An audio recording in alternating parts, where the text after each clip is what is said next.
On behalf of the entire Zink family, those who are here today, obviously picked out some of them because of the t-shirts, those who are not able to make it with, and those that have gone before us. I would like to thank Bob and the city of Beavercreek and Jeff and Beavercreek Township for this great honor for our family.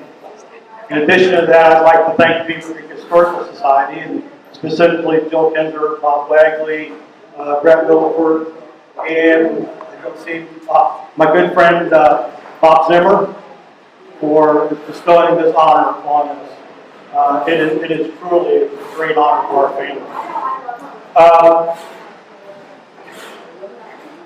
It took a lot to get together, get all this information together. So a few of the people within the family that I'd like to thank, first Dr. Bill Zink. He and I have spent quite a bit of time together to get to this point.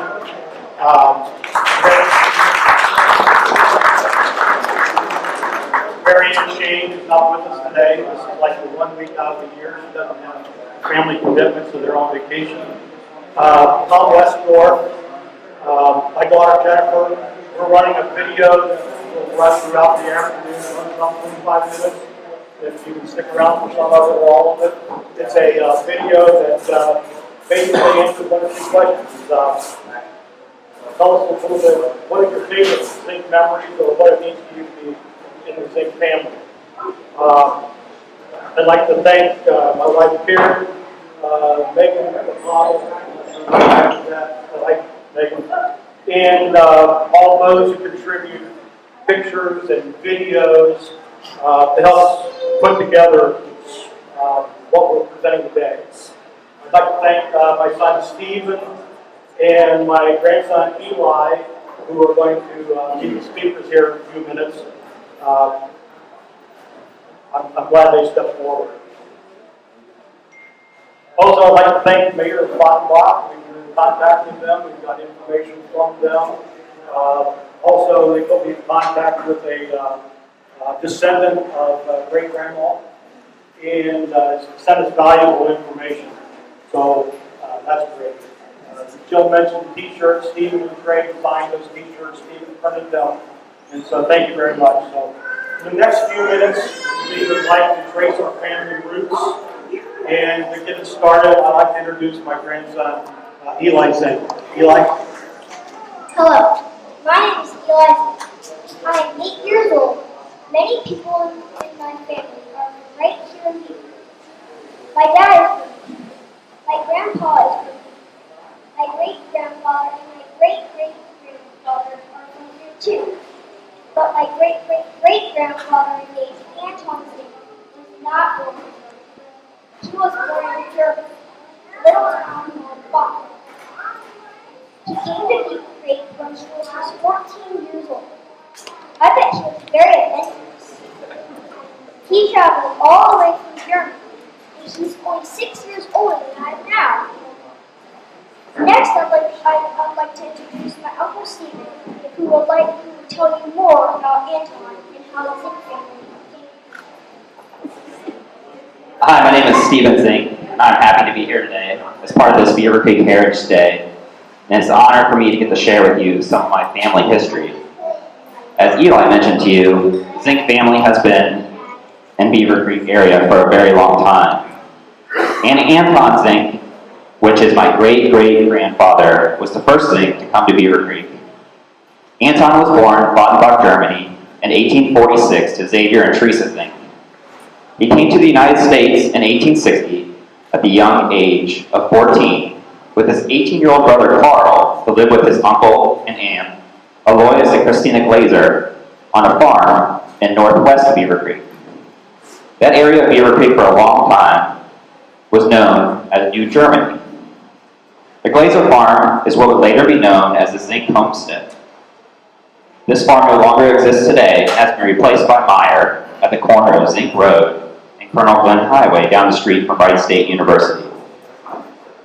If you get a chance to look at our display boards, on one of them you will see that we've been able to trace our family history much further back than just to Anton Zink. Our family tree actually starts 150 plus years before Anton's birth. We've been able to trace our ancestry back to Jacob Zink, who was born around 1690. and all Zinks from Jacob to Anton were born in Baden-Baden, Germany. Anton attended Ailey School, which was located on Kemp Road, but only for a short while because in 1864, even though he wasn't a U.S. citizen yet, he volunteered to fight in the U.S. Civil War after taking the place of another local farmer who chose not to participate. He was part of Sherman's March to the Sea, and unfortunately, he was wounded, which was an injury that bothered him for the rest of his life. After the war, Anton traveled out west in search of land that he could call his own, as this was a benefit offered by the U.S. government for him being a soldier. He traveled as far as Oklahoma before turning around, deciding that Beavercreek was actually where he wanted to be. It has been passed down through the generations that Anton once said that Beavercreek was the most wonderful place. He returned to Glazer Farm and managed it for his uncle, who was getting older. At the age of 21, he became a naturalized U.S. citizen. Twice he was able to travel back to Germany to visit his family. During his second trip, he was able to bring his soon-to-be bride, Anna Petter, to the United States. They were married a few months later at Holy Trinity Catholic Church in downtown Dayton. Anton was a founding member of Holy Trinity, where he and his brother Carl helped to build the church. Anton and Anna had 10 children, and sadly one of them died as an infant. If you take a look at the picture boards, we have a picture of Anton, Anna, and their children taking on their property. While raising their children, Anton remained a farmer at the Zink homestead. During this time, it was the responsibility of the oldest unmarried son to manage the farm. After his oldest son, Ollie, married, and Carl was unable to manage the farm, Andy was Anton's next unmarried son.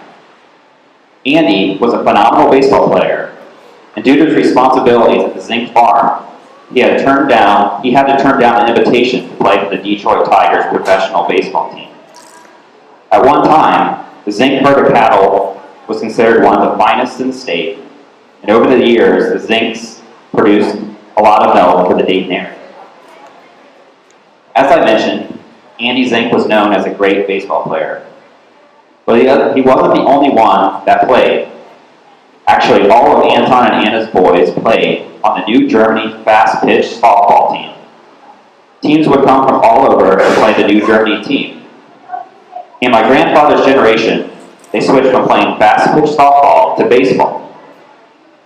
The baseball team played in the Trolley League for many years, and in the early 1970s, my dad's generation, the team changed from playing baseball to slow-pitch softball. When I was a kid, the team was called the Zink All-Stars, but the team name later changed to just the Zinks. It may have been their winning record, or it may have been their losing record that actually caused them to not feel right about calling themselves All-Stars anymore.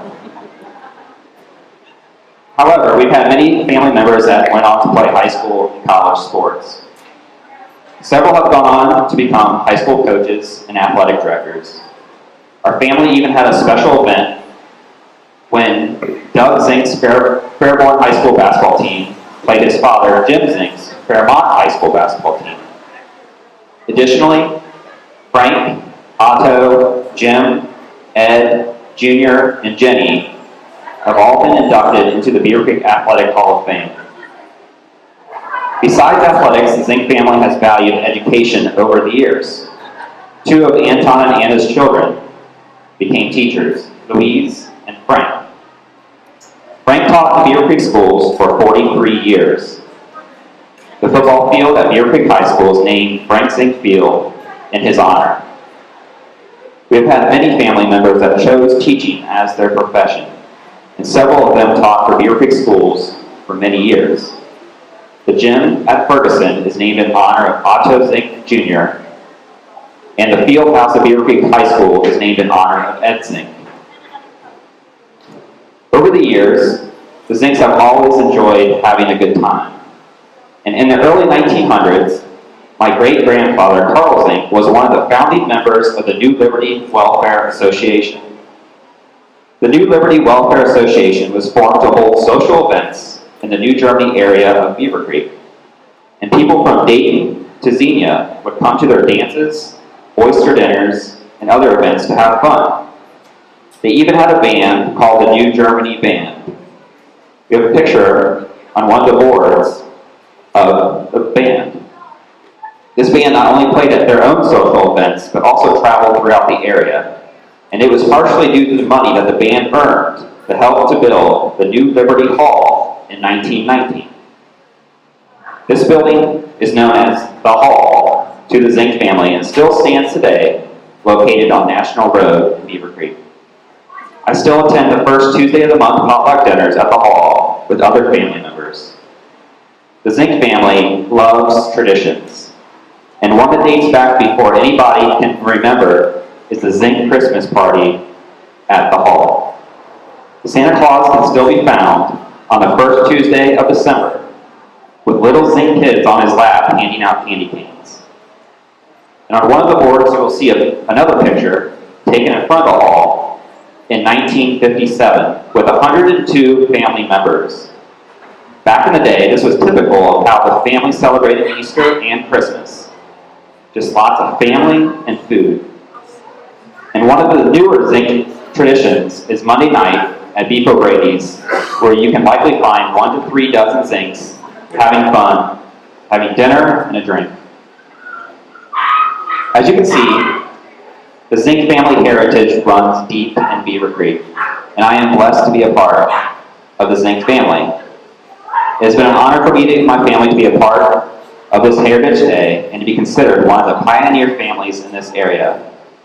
And for the rest of the afternoon, we'll be showing a video behind me where the Zink family members share their favorite memories and what it means to them to be a Zink. Please take a few minutes and look at the video today and at some of the Zink family history displayed on the blue boards beside me. And please say hi to all the Zinks wearing the blue t-shirts today.